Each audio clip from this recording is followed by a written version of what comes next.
Starting a college in Madison was not going to be an easy task. They had no steam heat, no electricity, no expensive equipment, and no fancy foods. There was no typical college buildings on the campus.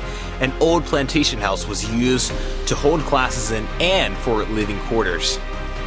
If they wanted some more buildings, they had to work and build.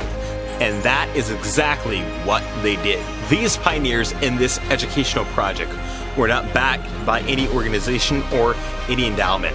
They worked with their hands using what funds were given by friends and built their first buildings, humble 2-rooms and 4-room cottages for student homes.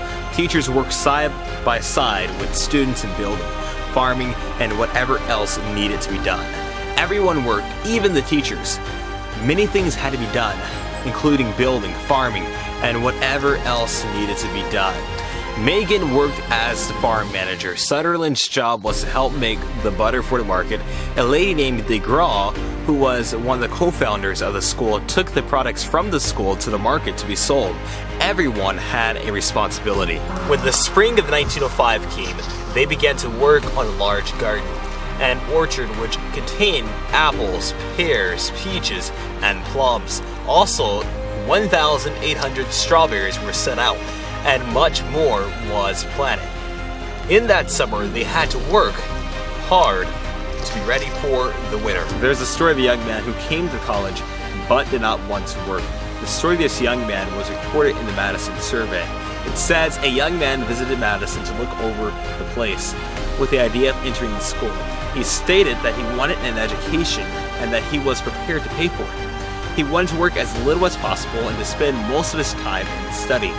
When asked if he expected to do his own washing, he replied that he would pay to have that done. What about your meals? Surprised at the question, he answered, I will buy them at the school dining room. But there is not money enough to hire any of our women to cook and wash for boarders. Everyone who lives at Madison is a member of the school family, and every member works. Each endeavors to be a producer and not merely a consumer. The girl who cooks the meals expects the man who eats them to provide the farm produce, to milk the cows, and to build the houses and roads. In the training of workers, Madison considers these duties as important as book study. When the young man heard that saying, he went away sorrowful. Anyone that came was expected to work. This laid the foundation to a symmetrical education. In the school at Madison, students are taught how to till the soil, how to build houses, and perform other lines of useful labor. These are some of the lines of work that the Lord instructed us to introduce into our schools in Australia.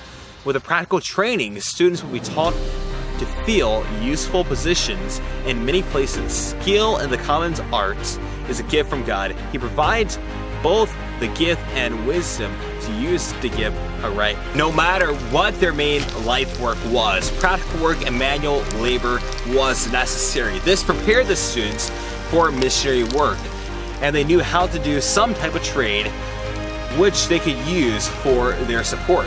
They trained the students to be teachers and also nurses to work in the missionary field. The vast majority of students coming to Madison expected to be teachers or health workers in rural communities. They studied Bible, history, science, or grammar during the regular 9-week terms. Short 3-week sessions devoted to practical skills like carpentry, clothing, or blacksmithing were offered between the regular terms.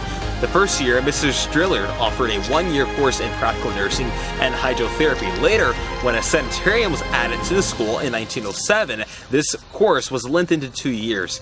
And all the subjects, the emphasis was on teaching the students to be proficient enough to teach the same subject matter when he went out on his own. This was the beginning of Madison. After graduation, the students themselves were to become teachers, thus expanding the work.